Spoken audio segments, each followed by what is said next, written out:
आदि। अब 3 और तस्वीरें देखिए। राजस्थान के नौजवान धाकड़ नेता सचिन पायलट, पंजाब के नवजोत सिंह सिद्धू और तीसरे हैं जितिन प्रसाद, जो कांग्रेस छोड़कर अभी अभी बीजेपी गए हैं। सचिन और सिद्धू भी जितिन की तरह आला कमान से बेहद नाराज हैं, लेकिन अभी पार्टी में बने हुए हैं। मैं आपको कांग्रेस की वो सच्चाई दिखाने जा रहा हूं जो इस बात का सबूत है कि यह पार्टी आपदा को अवसर में नहीं बल्कि अवसर को आपदा में बदलने में माहिर हो चली है। इसको आप कांग्रेस का कलयुग कह सकते हैं। जो सबसे ताजा घटना है, पहले उसके अंदर चलते हैं। जितिन प्रसाद का कांग्रेस छोड़ना। राहुल गांधी का नजदीकी होने के बावजूद और मनमोहन सरकार के दोनों फेज में मंत्री रहने के बाद भी जितिन संगठन में हाशिए पर थे। हाल के पश्चिम बंगाल चुनाव में उनको प्रभारी की जिम्मेदारी दी तो गई, लेकिन चली एक भी नहीं। प्रदेश अध्यक्ष अधीर रंजन चौधरी अपनी मर्जी से टिकट का बंटवारा करते रहे और कैंपेन की तैयारी भी। जितिन ना तो कोई टिकट दिलवा पाए और ना ही चुनावी रैली करवा पाए। प्रदेश के इतिहास में यह पहली बार था कि कांग्रेस को एक भी विधानसभा सीट नहीं मिली। जितिन उत्तर प्रदेश के शाहजहांपुर से आते हैं और उनके पिता जितेंद्र प्रसाद कांग्रेस के कद्दावर नेता हुआ करते थे। यूपी में कांग्रेस की हालत बहुत पतली है। इसका नतीजा ये रहा कि जितिन 2014 और 2019 के लोकसभा चुनाव और 2017 का विधानसभा चुनाव यानी तीनों चुनाव हार गए। प्रदेश में आगे भी उनको अपना कोई भविष्य नजर नहीं आ रहा था। जितिन 2019 लोकसभा चुनावों से पहले भी बीजेपी में आ रहे थे। घर से बीजेपी मुख्यालय के लिए निकल चुके थे, लेकिन पहुंचे नहीं। रास्ते में ही उनका मन बदल गया, बल्कि मन बदला गया। कांग्रेस के चाणक्य माने जाने वाले अहमद पटेल ने उनका मन बदला, मगर इस बार ना तो अहमद पटेल थे और ना ही जितिन के पास रुकने का कोई कारण। ये मैंने पिछले कुछ वर्षों से 8-10 सालों से महसूस किया है कि अगर आज कोई इस देश में असली माने में कोई राजनीतिक दल है जो संस्थागत इंस्टीट्यूशनल दल है, वो भारतीय जनता पार्टी है। बाकी दल तो व्यक्ति विशेष और क्षेत्र के हो गए, मगर राष्ट्रीय दल के नाम पे अगर आज भारत में कोई दल है तो वो भारतीय जनता पार्टी है। और जिस चुनौतियां और परिस्थितियों से हमारा देश और विदेश में भी, हमारी सीमाओं पे भी जो चुनौतियों का सामना कर रहा है, उसके लिए अगर आज इस देश हित में कोई दल और कोई नेता सबसे उपयुक्त और मजबूती के साथ खड़ा है देश हित में, तो भारतीय जनता पार्टी और प्रधानमंत्री नरेंद्र मोदी जी। दरअसल बीजेपी को यह पता है कि उत्तर प्रदेश में ब्राह्मण समाज योगी सरकार से नाराज चल रहा है और प्रदेश में लगभग 12% ब्राह्मणों को नाराज कर सत्ता में लौटना मुश्किल होगा। पार्टी में कलराज मिश्रा के बाद रीता बहुगुणा जोशी और ब्रजेश पाठक जैसे ब्राह्मण नेता हैं तो जरूर, मगर बात वो है नहीं। जितिन 2019 के लोकसभा चुनाव के बाद से ब्राह्मण चेतना मंच नाम की एक संस्था चलाते रहे हैं और ब्राह्मणों को जोड़ने का काम भी करते रहे। वे भले ही हाल के अपने सारे चुनाव हार गए हों, लेकिन शाहजहांपुर, बरेली, पीलीभीत, लखीमपुर खीरी, हरदोई यानी कि तराई के इलाके में उनका अपना एक चेहरा है। ब्राह्मण चेहरा के तौर पर पहचाने जाते हैं। बीजेपी इसी उम्मीद में उनको अपने यहां लेकर के आई है। अब सचिन पायलट की नाराजगी और उनके चलते कांग्रेस के भीतर जो घमासान है, उसको समझ लेते हैं। सचिन पायलट पिछले 10 महीने से हाशिए पर हैं। उनके समर्थक विधायक जो पिछले साल उनकी बगावत के बाद राजस्थान कैबिनेट से निकाले गए थे, अब तक उनकी वापसी नहीं हो पाई है। तमाम पॉलिटिकल पोस्ट खाली पड़े हैं, लेकिन भरे नहीं जा रहे, क्योंकि भरे गए तब पायलट भी अपने लोगों को अपॉइंट करने का दबाव बनाएंगे, इसलिए रहने दो। आपको याद होगा कि सचिन पायलट पिछले साल जुलाई में बगावत कर बैठे थे और अपने 19 समर्थक विधायकों को लेकर गुरुग्राम में जम गए थे। काफी जद्दोजहद के बाद सुलह हुई, लेकिन पायलट को यह लगता है कि सुलह ने उनका बहुत नुकसान किया। उनको यह बात चुभ रही है कि उस समय उनसे जो वादा किया गया था वो आज तक पूरा नहीं हुआ। नतीजा ये है कि गुरुग्राम में उनके साथ जितने विधायक थे, आज उसका 1/3 यानी लगभग आधा दर्जन समर्थन में हैं। इतने ही विधायक बच गए हैं, बाकी सब दूसरी तरफ चले गए। राजनीति का एक उसूल है, आपको आगे बढ़ना है तो अपने लोगों का ख्याल रखना होगा। समर्थक और वफादार यहां मुफ्त में नहीं मिलते। पायलट को यह पता है कि आगे अगर ऐसा रहा तो फिर फिल्म शोले के जेलर वाली स्थिति हो जाएगी। आधे इधर जाओ, आधे उधर जाओ, बाकी मेरे साथ आओ। कोई साथ में बचेगा नहीं। मुख्यमंत्री अशोक गहलोत इसी रणनीति पर काम भी कर रहे हैं। दरअसल गहलोत के मुकाबले पायलट की बार बार की हार उनके अंदर के घाव को नासूर बना चुकी है। 2018 के विधानसभा चुनाव में प्रदेश अध्यक्ष सचिन पायलट को बनाया गया और उनकी अगुवाई में कांग्रेस की जीत हुई। लेकिन जब मुख्यमंत्री बनाने की बारी आई तो कुर्सी गहलोत को दे दी गई। पायलट को उप मुख्यमंत्री बनाया गया, लेकिन गहलोत ने उनकी और उनके लोगों की एक नहीं चलने दी। फिर जब पायलट ने बगावत का झंडा बुलंद किया तो 5-7 विधायकों की कमी पड़ गई, वरना बीजेपी के साथ वे वही कर जाते जो मध्य प्रदेश में सिंधिया कर चुके थे। इतनी चोट लेकर किसी राज्य का नौजवान मजबूत और संभावनाओं से भरा हुआ नेता चुप नहीं रहेगा। पायलट भी चुप नहीं है। अब अगर वो पाला बदलने वाली स्थिति में आए तो अहमद पटेल जैसा संकट मोचक कांग्रेस में है नहीं जो मामला संभाल ले। बात बिगड़ सकती है। कांग्रेस आलाकमान को यह समझना बहुत जरूरी है। अहमद पटेल, प्रियंका गांधी और सचिन पायलट बैठ के एक एजेंडा पेपर तैयार हुआ था जिसमें 10 पॉइंट थे, जिसमें लिखा गया था कि क्या क्या वायदे करे जा रहे हैं और वो कैसे कैसे इम्प्लीमेंट होंगे, क्या क्या पॉलिटिकल नियुक्तियां होंगी उनके लॉयलिस्ट के लिए और ये इशू कैसे रिजॉल्व होगा। उसके बाद 10 से 11 महीने होने को आए, उनके कोई मीटिंग नहीं हुई अभी तक, कोई एफर्ट नहीं हुआ गांधी फैमिली के द्वारा कि वो रीच आउट करके कोई सोल्यूशन निकाले। कुल मिलाकर सचिन पायलट को मान सम्मान से रखना कांग्रेस के लिए जरूरी और मजबूरी दोनों है। ठीक ऐसे ही जरूरत पंजाब में नवजोत सिंह सिद्धू को मनाकर उनको आगे बढ़ाकर पार्टी से जोड़े रखने की है। लेकिन जैसे पायलट गहलोत से परेशान हैं, वैसे ही पंजाब के मुख्यमंत्री कैप्टन अमरिंदर सिंह ने सिद्धू की नाक में दम कर रखा है। वे सिर्फ अपनी ही सुनते हैं और अपनी ही चलाते हैं। सरकार में सिद्धू मंत्री बना तो दिए गए, लेकिन कैप्टन सिद्धू के सिर पर सवार रहे। आखिरकार सिद्धू को इस्तीफा देना पड़ा। सच यही है कि पंजाब में अगर कैप्टन नहीं तो कांग्रेस नहीं, ये वाली स्थिति है। ऐसा जहां भी होता है, संगठन बस कहने भर को होता है, इंसान बड़ा होता है और उसकी चलती है। पंजाब में यही स्थिति है। कैप्टन की ताकत का अंदाजा आप इसी बात से लगाइए कि वो 2017 का विधानसभा चुनाव अपने बूते जीत ले गए और 2019 के लोकसभा चुनाव में मोदी की आंधी के बावजूद उन्होंने कांग्रेस के लिए राज्य की 13 में से 8 सीटें निकाल ली। अब कैप्टन बनाम सिद्धू की लड़ाई को निपटाने के लिए हरीश रावत, जेपी अग्रवाल और मल्लिकार्जुन खड़गे जैसे सीनियर नेताओं की कमेटी बनाई और उसने कार्यकारी अध्यक्ष सोनिया गांधी को अपने 4 पन्नों की रिपोर्ट सौंपी। इस रिपोर्ट में 3 मोटी और बड़ी बातें हैं। पहली है कि पंजाब में जब चुनाव कुछ महीने बच गए हैं, कैप्टन को हटाने या उनको अनसुना करने का जोखिम नहीं लिया जा सकता। हाँ, कैप्टन के व्यवहार से पार्टी के जो विधायक और नेता नाराज हैं, उनके प्रति सीएम को अपना बर्ताव ठीक करना होगा। दूसरी बात यह कि सिद्धू पार्टी के लिए जरूरी हैं और उनको बड़ी जिम्मेदारी देकर उनकी भूमिका बढ़ाई जानी चाहिए, मसलन उप मुख्यमंत्री या फिर प्रदेश अध्यक्ष। और तीसरी बात यह कि प्रदेश अध्यक्ष को बदलने की जरूरत है, संगठन को चुस्त किया जाना चाहिए। इस सामने जब नवजोत सिंह सिद्धू कुछ रोज पहले आए थे तो उनका तेवर बहुत कुछ कह रहा था। पंजाब के सच और हक की आवाज मैंने हाईकमान को बुलंद आवाज में बताई है। जितने पंजाबियत सिद्धू साहब और जितेगा हर पंजाबी। सिद्धू आज से 4.5 साल पहले कांग्रेस में तब आए जब बीजेपी ने उन्हें राज्यसभा के लिए मनोनीत कर दिया था। वे अपनी सांसदी छोड़कर आए और राहुल, प्रियंका गांधी के कारण आए। उनको लगता है कि जो आश्वासन उन्हें दिया गया और पंजाब की राजनीति में उन्होंने अपना जो ग्रोथ सोचा था, कैप्टन ने उसकी जड़ों में मट्ठा डाल दिया। आगे बढ़ने से पहले कांग्रेस की अंदरूनी टकराहटों को जरा समझ लेते हैं। राहुल गांधी या फिर प्रियंका गांधी चाहते हैं कि नौजवान नेताओं को आगे बढ़ाया जाए और उनको बुजुर्ग नेता रास्ता दें, लेकिन ऐसा हो नहीं पाता।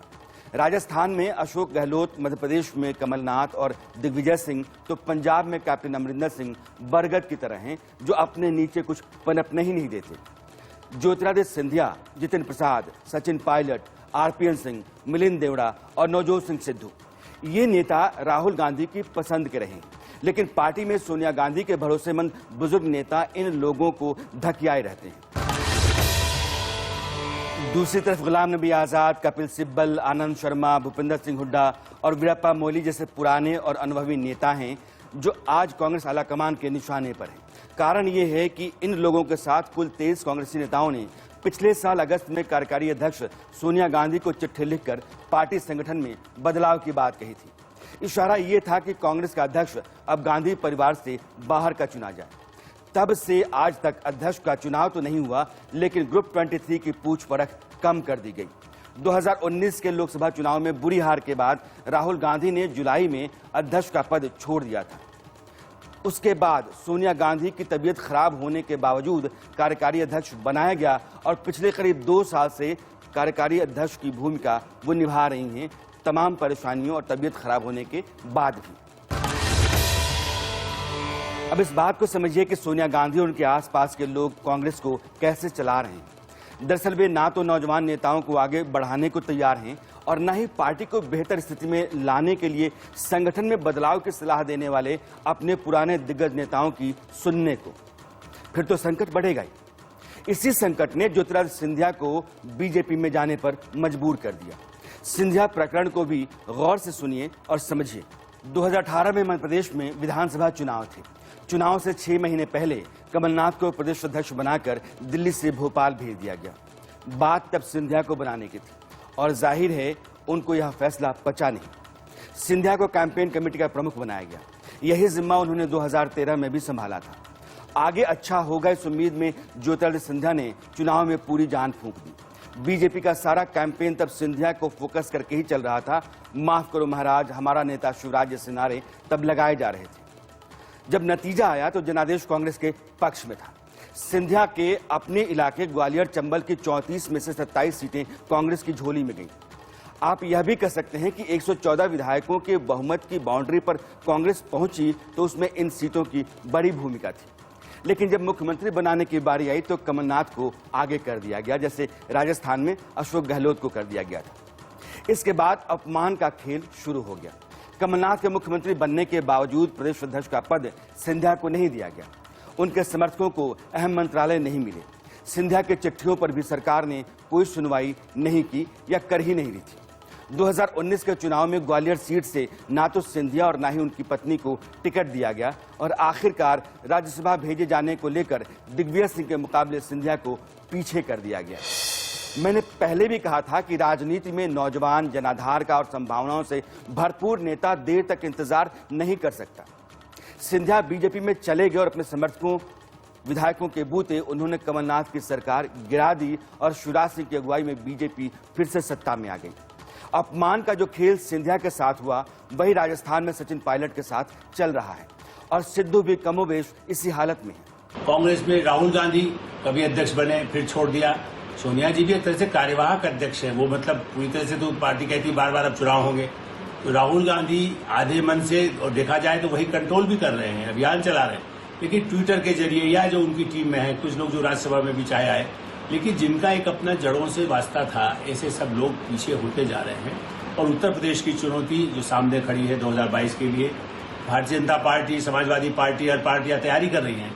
बंगाल में इतनी बुरी हार के बाद जिस तरह से ममता बनर्जी तो कभी कांग्रेस की थी, लेकिन उसके बाद भी बुरी तरह कांग्रेस ने उसके साथ समझौता नहीं किया।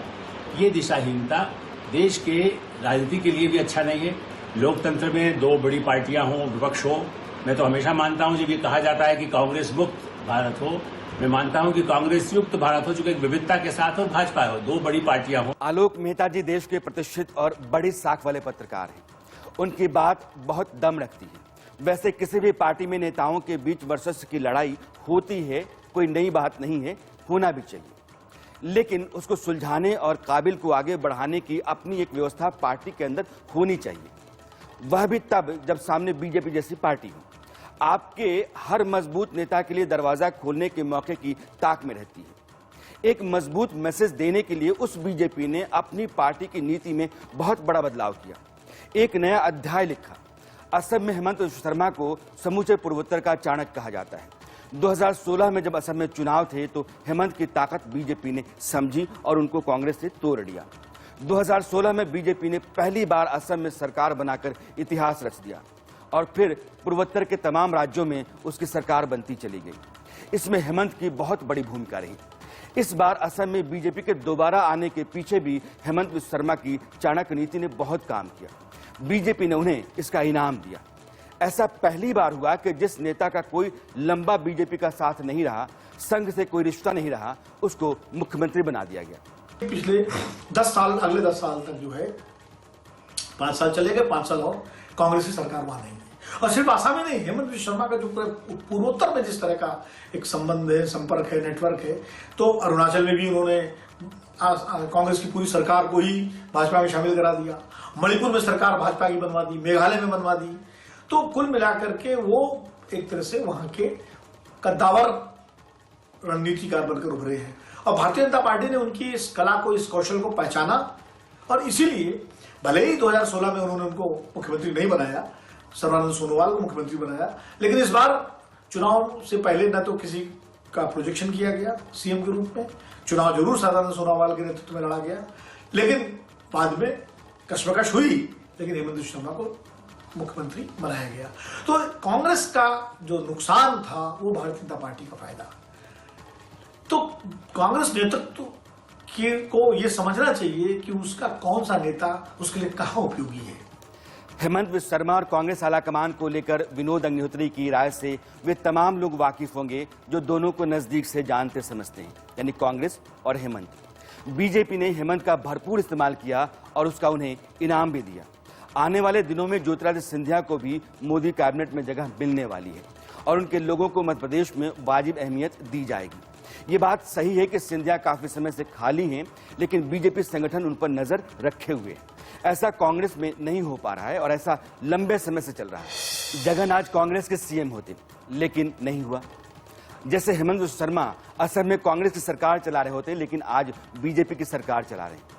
मामला पार्टी के नौजवान नेताओं की क्षमता पहचानने और उन्हें आगे बढ़ाने के लिए गुंजाइश और माहौल तैयार करने का है।